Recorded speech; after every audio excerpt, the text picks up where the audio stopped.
What does weightlifting or resistance training do for people with EDS and or hypermobility issues? What, Jennifer, are the best exercises for people with joint instability? What are your suggestions on flexibility, increasing the range of motion in the foot, and also having strong feet? Hello, everybody, and welcome back to season 5 of Beyond the Steps, presented by Apolla Performance and Turning Point Dance Creations.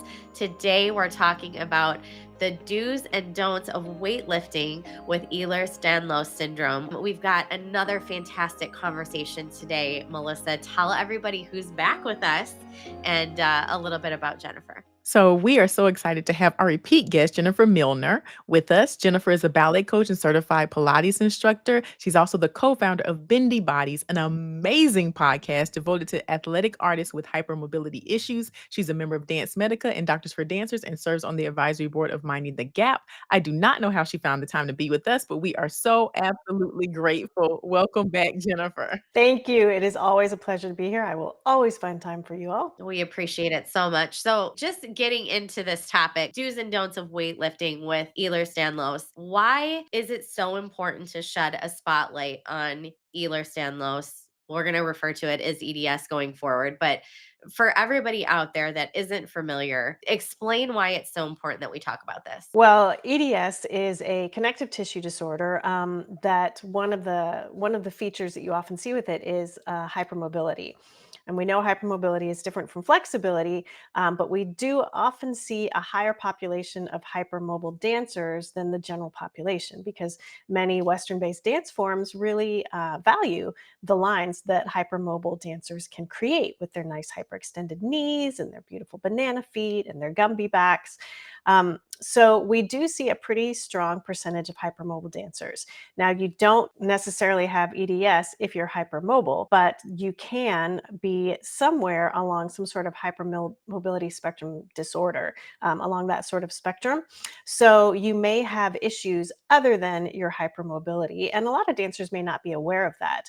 So we could have digestive issues, or we could be all the way at the other end of the spectrum with full on EDS. So it's really important for dancers to understand what it is, especially if they suspect they are hypermobile. Again, not flexible, but hypermobile, just so they know the things to look for and maybe perhaps ways to be more cautious in the ways that they take care of themselves. Because it affects a lot of people. So, how many people are affected by EDS or hypermobility? I do not have those numbers. It's a lot. I mean, I don't even want to guess numbers, but it is high. And I would have to look it up for you. So it is much more commonplace than people think, even within the general population. It's much more commonplace than people think. And then when you add it to the dancer population, it becomes exponentially higher. So I wanted to jump in real quick and ask this question because I think a lot of people get it reversed, and maybe I have it reversed. A lot of people think that hypermobility is a result of being a dancer. Like, oh, she did all that dancing, so she's super flexible. That's why she get. But did the hypermobility come first, and then it became just favorable in the dance space, or is it the chicken before the egg, egg before the chicken?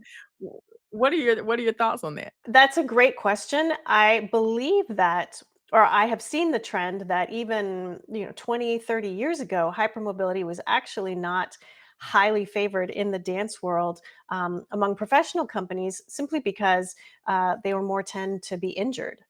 They had a higher tendency to be injured. So I know that companies like Royal Ballet, Moira McCormick was the head PT for Royal Ballet. She said they would see hypermobile dancers and said, no, oh, we're going to have to take extra care of them. We're going to have to work with them a little bit differently. Yes. And there have been studies that have shown for a long time, hypermobility was sort of a super bendy and hard to deal with, or not hard to deal with emotionally, but physically. And then I think the advent of social media brought that hypermobility into a more desirable place. And when you see that on social media and in those pictures, because hypermobile dancers can make beautiful pictures, but not necessarily have the strength to dance through it, then audiences want to see those pictures on stage. And so dancers started to be more favored to be hypermobile to the point at which there are dancers now who are pushing for what I call artificial or forced hypermobility. Going into the splits and putting their feet up in front of them and pushing down on their knees to try to gain hyperextension in their knees, putting their feet in foot stretchers and really perhaps doing some long-term damage to their feet because of that, but just looking for ways that they can sort of try to fit that mold that a lot of people think of as more desirable, which I think the pendulum is starting to swing again. Hypermobile dancers are getting more support, so they are becoming healthier and lasting longer and having longer and more successful dance careers. So there is absolutely a place for them in the dance world, but I think people are starting to see that hypermobility comes with its own challenges, and that the best body to work with is the one that you have, and make the most of the one that you have and not the one that you wish you had. So let's get into it because I think there's a lot people don't understand about this, about EDS specifically. But what are some of the, I guess, the symptoms or the red flags that you might have EDS or EDS might impact you in some way? Great question. When you're talking about hypermobility, we just mean a greater range than usual in the joint. So hypermobility only refers to your joints. If you're going beyond the joints, then we're looking at a connective tissue disorder. And that can be throughout the body because connective tissue runs throughout the body. It's not just in the joints. So often with dancers with EDS or even hypermobility spectrum disorder, we will see digestive issues, food sensitivities, constipation, that sort of thing. What people call irritable bowel syndrome, because there's connective tissue throughout your digestive system, right? We'll see a higher concentration of migraines. Um, Still haven't quite linked that, but again, there's connective tissue, right, in the brain. We see some physical symptoms like a high arched palate, like a crowded palate in the mouth that may require extra orthodontia. But people with connective tissue disorders might have smaller ears, easy scarring, injuries that like cuts or bruises that take longer to heal. And when they do heal, they create more of like a keloid scar. There are specific markers that we look for as far as hypermobility goes, certain things they can do like the Beighton scale. And there are small things like that throughout. And then hypermobility disorders can be very closely linked to a mast cell activation syndrome, which is sort of like a big, huge body allergy, like freak out. So the body reacting constantly to other things and thinking that it's a threat. So MCAS is very common, and POTS, postural orthostatic tachycardia syndrome, or positional orthostatic tachycardia syndrome, which is a form of dysautonomia where dancers or people will get really lightheaded, faint easily, brain fog, chronic fatigue. Sort of all of those things kind of come together with connective tissue disorder. And then the last piece is neurodivergency is much higher among people with EDS and connective tissue disorders. Yes, there's a huge a body of work about that. Dr. Bendy Brain, Jessica Eccles has done a ton of research on that and sort of linked dysautonomia and neurodivergency and connective tissue disorders like EDS. But people with a connective tissue disorder are about 7 to 8 times more likely to have anxiety, depression, perfectionism, also about that same number for neurodivergency. I hope somebody watching this is helped by it because I learn every time we have you on. So, should people with EDS stretch, knowing that they're affected? This hypermobility is a thing and it causes damage to their bodies, right? Over time. What does stretching look like when they're in an environment where that's required? Yeah, that's a really difficult thing for each person to figure out. If I have a dancer that I suspect has a connective tissue disorder and not just one joint that's hypermobile, we'll try to approach things a little differently because their connective tissue, like their ligaments and their tendons, might be nice and loose.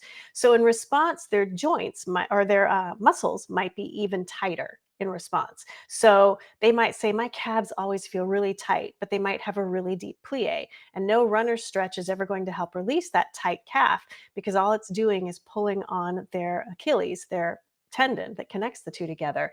So for hypermobile dancers, especially those with a connective tissue disorder, we're looking at sort of, first of all, do you need more flexibility? Right? Are you already a flexible person, but you just feel tight? And if that's the case, then we're looking for more release than stretching. And so release work for a hypermobile dancer in that category will look more like using ball release work, like Jill Miller's yoga balls, Yamana balls, Eric Franklin balls, that kind of thing, lacrosse balls, anything that's going to help get into the muscle and do the muscle release work is going to be much more helpful for that population than stretching. If they are going to do stretches, I would encourage them to do dynamic stretches and not just static stretches. When you hang in that static position, you're usually going to start hanging into your connective tissue rather than the muscle that needs to be stretched. And your muscles may tighten up in response to it to try to protect itself. So, for that population, I would say let's do release work and let's do dynamic stretches. Now, if you do need to increase your flexibility, we would do dynamic stretches. I would probably still do release work, and then I would do strengthening in the direction that they want to increase their flexibility. Because again, just hanging in those static stretches may not help.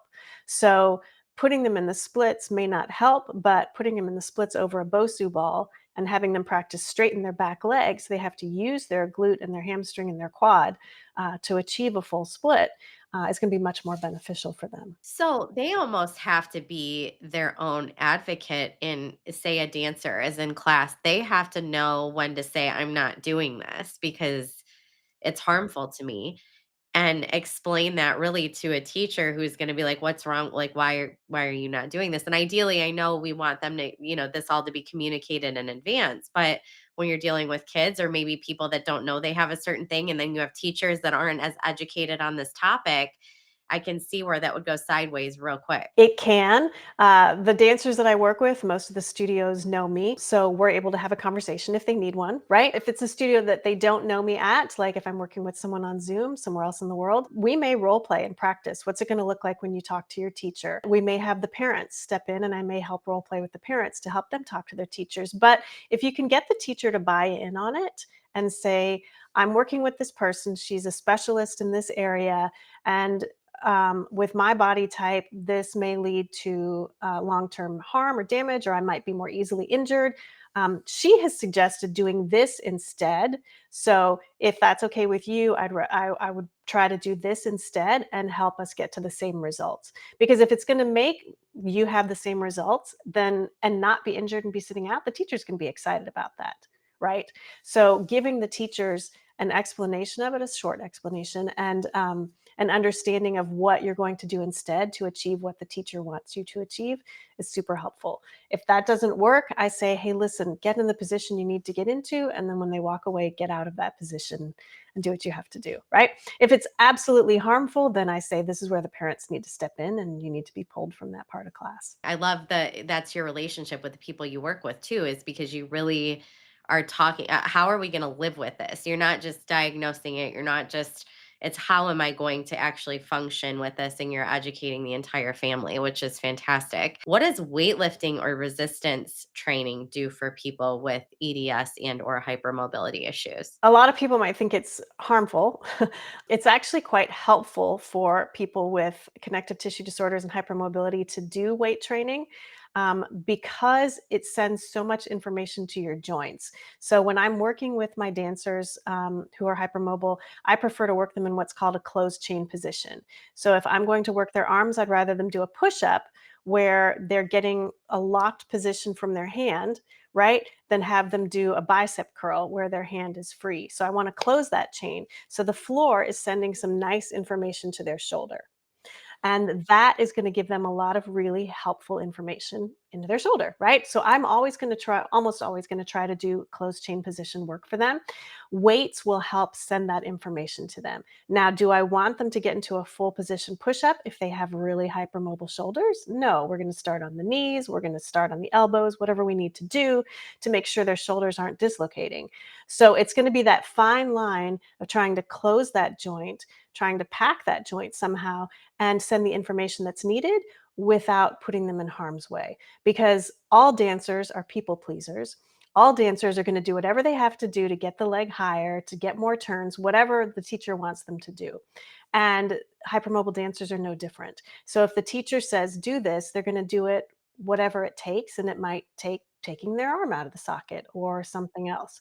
So teaching them to not try to please me and to just work on the process rather than the end result is really important. So we may do weights, but we may start with light weights. And also it should be said I am not a strength coach. So I love to work on the idea of weight training with my dancers and work on the biomechanics of it and turn them over to a really qualified strength coach who's going to train them while I train them as well in specific things that we want to work on as well. So ideally, they would do both in order to have nice, healthy, strong joints. What I hear is you don't necessarily have to stop lifting or totally take that out of your, but get a professional to advise you and make sure that you're doing it in accordance with what your body needs, not necessarily what everyone else needs. So that is great advice. What, Jennifer, are the best exercises for people with joint instability? That is something I talk about a lot in the workshops I teach on hypermobility because it is such a complicated topic.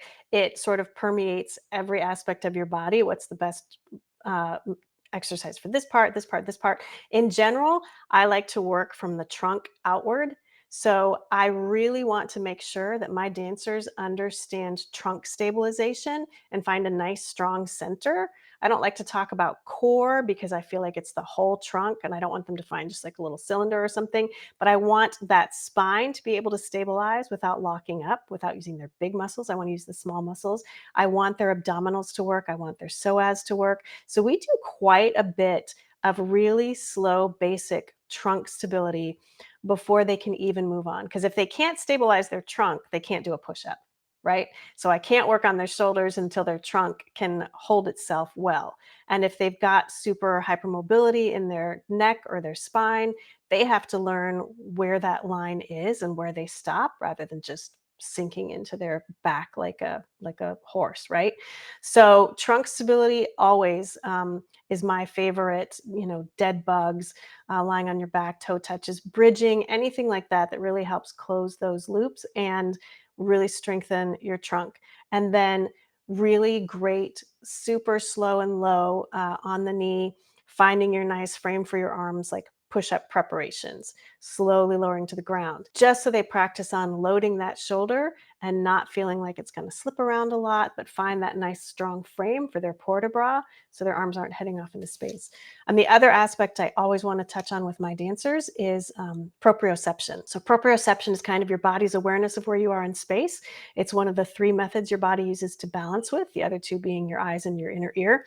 And proprioception is often pretty compromised in people with hypermobility. That's proven fact. So we have to encourage those neuroreceptors to wake up and work a little bit harder for them. So I do a lot of proprioceptive work with dancers just to help them figure out where they are in space.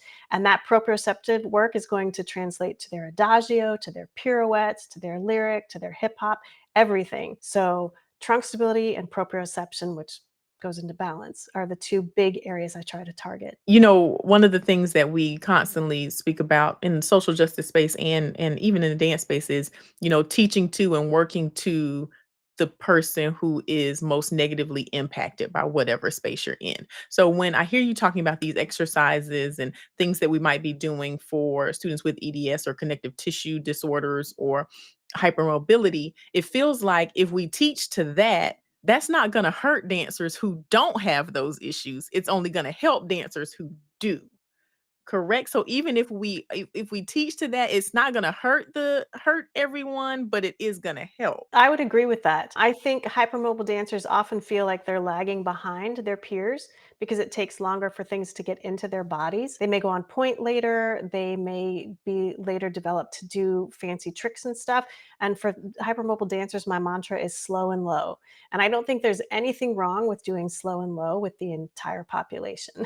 So I think that's a great way to look at it. For those that are trying to achieve flexibility, what are the considerations they need to be aware of to gain flexibility safely? Because we have seen some dangerous, oh my goodness, dangerous things. I mean, what you were talking about earlier, I'm like, wait, press on the knee. What? Like, Well, but even think about the foot stretchers are so controversial and, there's some people that really will believe in those 100%, and then, you just can't I can't reconcile and wrap my head around, like, how are you manipulating your body in this way and essentially forcing it into a position it won't do on its own, and how is that safe? But I agree. And, it's a line that I have to walk a lot with the dancers and the parents and the teachers because everyone feels like the other person wants them. to be that way, right? The teachers push for it because the judges seem to award that. And the judges award that because the audiences seem to want that. And the parents ask for it so their kids will be in more pieces, right? So it's kind of this vicious circle of what is wanted, which not everybody really wants, but feel like they should want. I always say there's some lines I won't cross, so I may not be the right person to work with you, right? And that's okay. I'll respect that if you want to go work with someone else. But for me, as you said earlier, you said if they can't get themselves into that position, like that their body doesn't want to be in, right? If they're going for a position that they can't get into by themselves, then what are they doing? In dance, you have to get into all the positions by yourself, right? So if you require this and this and this and this to get into that position, what's happening? All of the exercises that I do for flexibility require strength. It may require locking down one part of the body, like your thoracic spine, your middle spine, in order to work your legs and glutes to help you with your scorpion or your extension. But if there are dancers that are looking to increase their flexibility, I want you to find someone you trust and have them help you pick apart why aren't you getting it? Is your catch and hold because you don't have a great standing leg? Is it because you can't bottom your leg up high enough? Or is it because you can't hold it? Like, what is the issue? And let's strengthen that while we work on making the rest of it more flexible. And the rest of it more flexible for me, again, is dynamic stretches and maybe a very small amount of static stretches. At the end of the day, making sure we're stretching the muscle and not the joint. Hanging in those over splits is super harmful for your hips. And I think in 10 years, we're going to see a lot of that coming up in our medical studies. That's disheartening, but people like you and professionals like you are out there now to prevent that from happening to further generations. So thank you so much for that. A lot of people have this myth that if you are lifting weights, if you are resistance training, then you will lose flexibility, that you'll become tight, that you won't be as flexible. Is that true? One. And two, is there a way to find a balance? Well, if my friend Jason Harrison were here, who trains a lot of dancers as a strength coach, he has talked about this a lot, so I know the right answer. Yes, it is true. If you are training for the Olympics in trying to deadlift 2,000 pounds over your head, I don't even know if that's the right amount of weight, but I know it's a lot of weight, right? And if that is what your training looks like, if you are not training to be an Olympian deadlifter, then no, it is not. I know lots of dancers, and you will see them all over Instagram, really famous ballerinas who are doing strength training, and they're doing it in a really healthy way. And they're getting strong and they're getting really, really good at what they do. And you see them posting, and you're like, wow, look at what they can do. And they're not bulking up. It takes a lot of weight. Being pushed to a really high level of fatigue and doing it over and over again. And that is the bulk of your training in order to change your body in any way like that. If you're doing it as part of your regime with dancing and stretching and all of that stuff, no, there are no weights that I could possibly do in order to start bulking up my body and making me short and tight. I would need a trainer and I would need 8 hours of working on it every day in order to start getting to that end. All right, you heard it here from a professional. You absolutely heard it. Feet. Let's talk about these feet because we've been talking about these foot stretchers, and I have seen horrific things. I've also seen injuries to feet, toes, right there in that joint, that are nagging that never go away. What are your suggestions on flexibility, increasing the range of motion in the foot, and also having strong feet? Yes. Well, and they have to go together, right? Again, if you're hypermobile and your feet are like super squishy and highly compressible in shoes, you've got to have that strength to hold those bones. So, strengthening the feet, whether you're hypermobile or not, super important. When I get this question a lot, of course, how can I make my feet more flexible? How can I improve my point? And there's a fair amount that can usually be done with soft tissue release, like your connective tissue, like your fascia. Sometimes tight calves can actually hold your releve back and hold your point back and not let you get as far. So releasing your calf fully, releasing the front of your leg, and there are some really easy basic moves that you can do for that. And once I release all of that in a very non-pushy, non-threatening, you can do this yourself kind of way, then we work on strengthening those muscles. And we want to work those small muscles inside the feet and get the small muscles doing the work. So, your bones are the skeleton, and you want to work the muscles underneath the bones to help hold the skeleton up. And when I get a dancer who has a stress reaction or a stress fracture in her foot, that's the first thing I think is her feet are not strong enough to handle the load that she's putting on it. And that's why the bones are taking the load, and the stress of that is starting to cause a fracture in the bone. So if you start to get cramping in your feet, that's like an early warning sign, unless you're at the end of snow for the fourth time in a row. But if you're getting cramping in your feet regularly, that might be an early warning sign that you want to strengthen your feet before you start to get a stress reaction. So I encourage my dancers to do all the things you see online with people you trust, like me, that does like doming and toe exercises, all of those things that work just the inside of your foot. If you feel it in your calf, you're using muscles we don't want to use. We want to get those baby muscles that have gone to sleep because the bigger muscles are doing the work for them. We want to get those baby muscles to start wake up and lay down little pillows on the ground underneath the bones to help catch them. Because the big muscles in the calf, there's no muscles in the foot from there. It's just tendons that run through the foot. So we want to get those small muscles ready to do the work of catching those bones as they fall. We've seen a lot of our customers come to us with hypermobility and EDS, and they really feel like Apolla's helped them a ton. It's so funny, Melissa, you said the collective they, right? They say this, they say that. Like there's this whole other, you can't wear our socks and restricts your ability to build strength in your feet. And we're just like, no, just no. Like you can do it all, but it's about the way that you're moving your body and in the repetitive nature and how you're doing that, right? And making sure you're doing the right exercises. And I love that you're clarifying that because I feel like we get so wrapped up in the collective they that like all this misinformation circulates so quickly, and it's terrible. So I'm glad you just set the record straight on all of that. I think it's a healthy balance. I mean, I think you can find a way to support your arches too much, right? I don't think your socks are going to do that, but I think you can find that and just let them float through life and not ever use those muscles. Um, but on the other side, if you're asking dancers to do 10, 12 hours on their feet and pushing through 2 full run throughs of Nutcracker, they're going to need help unless you have worked all of the season to get them strong and ready for this, which be honest, you probably haven't. So they're going to need help. And if they're dancing at conventions on those really hard cement floors, they're going to need help because they're not prepared for that based on their nice, happy studio floors. So sometimes they need extra help, and that's okay.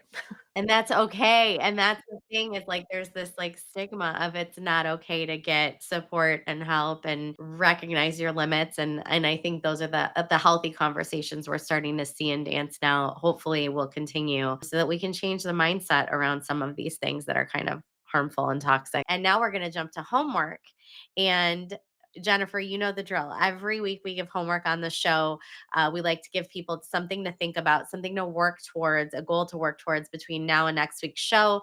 What is that thing for you? What do you want to challenge all of our listeners and viewers out there to work on this week related to this topic? Whether you're hypermobile or not, but especially if you're hypermobile, I would challenge people to, as they're going through their regular warm up and their regular stretching routine, pay really close attention to your body and listen to where you're feeling it. Are you feeling it in your muscle? Are you feeling like a really long, thin, straight line down the back of your leg? Because that's probably a nerve. And if that's a nerve, then we need to learn how to release that a little bit rather than just keep hanging in it. If you feel more widespread, that's probably the muscle. If you feel like a pinching at the front of the hip, that's probably not a muscle. And you want to figure out what's causing that pinching. Can I get in a different position? Can I kind of smooth through it with a dynamic stretch? So I encourage everybody to start paying attention.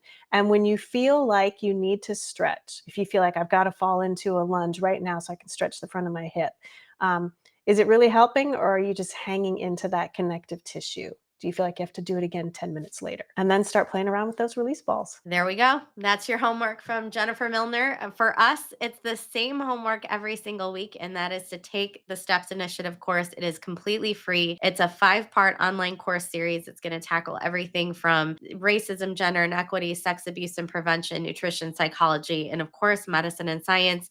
Every module was created by experts in their field. And again, you can take this at your own pace completely free. So we have staffs of people take this. We have parents, kids, and you name it, it's helpful. But what we're doing is we're giving you evidence based research and resources, laying a foundation on all of these topics. So hopefully it inspires you to dig more on your own and go deeper, because when you know better, you do better. So there is that course. It's the Steps Initiative course. Take it now. Jennifer, tell us everything that you have going on. And you know you have some really great content coming out or that you just released. And how can people learn about it? How can people get a hold of you? All the things. My website is jennifer-milner.com. And on that website, you will see a place to look up the workshops. I have an online, on demand learning platform now. I have a course out on Pilates and hypermobility. And I have a course out on strategies for supporting neurodivergent dancers who are a huge population in the dance world. These courses are at your time, on demand, as many times as you want to look at it, downloadables, all the things, and it comes with community access as well. So I have an online community and I do free coaching calls monthly on the community, and we'll answer any questions people might have. Thank you. My next course coming out is Hypermobility, Flexibility, and Strength, how to train the hypermobile dancer. So for people listening today, they will probably really enjoy that, coming out January or February at the latest. And of course, Jennifer.Milner on Instagram. I love to answer questions and help point people in other directions if they need more answers. She really is so accessible. So if you're affected by any of this, reach out. She's a brilliant, one of the most brilliant minds we have on this topic. And I can't say enough wonderful things about you, Jennifer. Thank you for sharing your insight and your wisdom and your resources with us. We appreciate you so much. Thank you to Apolla Performance and Turning Point Dance Creations who make this show possible, and my amazing co-host, Bree Zabrowski. I am so proud to be here doing this with you on a weekly basis. And thank you to our guest, Jennifer, who was with us today. Absolutely. Always happy to be back. Next show, we're going to have Liz and Chris from Platinum National Dance Competition with us. We're going to be having another great conversation. So please make sure you tune in and join us at Apolla Performance or at TP Dance Creations on YouTube and on Facebook. If you missed this show and you want to go back and watch it, or you want to watch any of our shows from the past 5 seasons, you can find them on YouTube at those same handles, at Apolla Performance and at TP Dance Creations. If you have a topic or you want to be a guest, DM either one of us and we will be happy to talk to you. We'd love to have you on. We're always looking for new guests and new topics. You have your homework from Jennifer. You have your homework from us. And until next time, we hope you continue your journey beyond the steps. See you next week. Bye. Bye.